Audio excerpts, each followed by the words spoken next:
చిన్న చిన్న పొరపాట్లు జరిగినప్పుడు మనకు మనం ఇచ్చుకునే ఫీడ్‌బ్యాక్ చాలా ముఖ్యమైనది. అది ఎంత ముఖ్యమైంది అంటే తర్వాత వచ్చే ఆలోచన విధానాన్ని అది ప్రాసెస్ చేస్తుంది. ఫర్ ఎగ్జాంపుల్ ఒక అబ్బాయి ఒక స్పీచ్ ఇచ్చాడు. ఆ స్పీచ్ సరిగ్గా ఇవ్వలేకపోయాడు. అతను వెంటనే చాలా డిసప్పాయింట్ అయిపోతాడు. హోప్‌లెస్‌గా అయిపోతాడు. తర్వాత నేను ఈ స్పీచ్‌లు ఇవ్వడానికి పనికిరాను అని అనుకుంటాడు.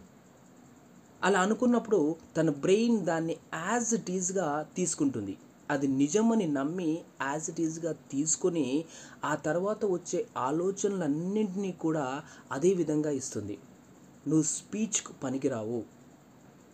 నువ్వు ఈ పబ్లిక్ స్పీకింగ్ అనే కళకి అర్హునివి కాదు. ఈ విధంగా ఆ వచ్చే థాట్స్ అన్నిటిని కూడా అది అదే విధంగా తయారు చేస్తుంది. ఇక్కడ బ్రెయిన్ ఫాల్ట్ ఏమీ లేదు. ఎందుకంటే నువ్వే ఆ విధమైనటువంటి ఆలోచనను దానికి కలిగించావు. ఈ సందర్భంలో చిన్న ఫ్రేజెస్ యాడ్ చేస్తే సరిపోతుంది. ఎలాగంటే today I'm not able to deliver good speech. In this context I failed giving a good speech అని యాడ్ చేయండి. In this context today at this moment right now ఇటువంటి ఫ్రేజెస్ వల్ల బ్రెయిన్ దాన్ని as it ఈస్గా తీసుకోకుండా అది ఎలా తీసుకుంటుంది అంటే ఈ సందర్భంలో మాత్రమే నువ్వు స్పీచ్ సరిగ్గా ఇవ్వలేకపోయావు, ఫ్యూచర్లో లేదా తర్వాత నువ్వు ఇవ్వగలవు అనే విధానంలో తీసుకుంటుంది. తద్వారా తర్వాత మనకొచ్చే ఆలోచనలన్నీ కూడా సరిగ్గా పాజిటివ్గా వస్తాయి.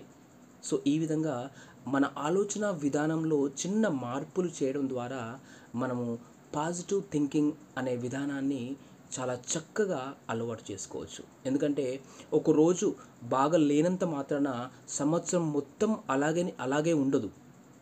అన్ని రోజులు బాగుండొచ్చు,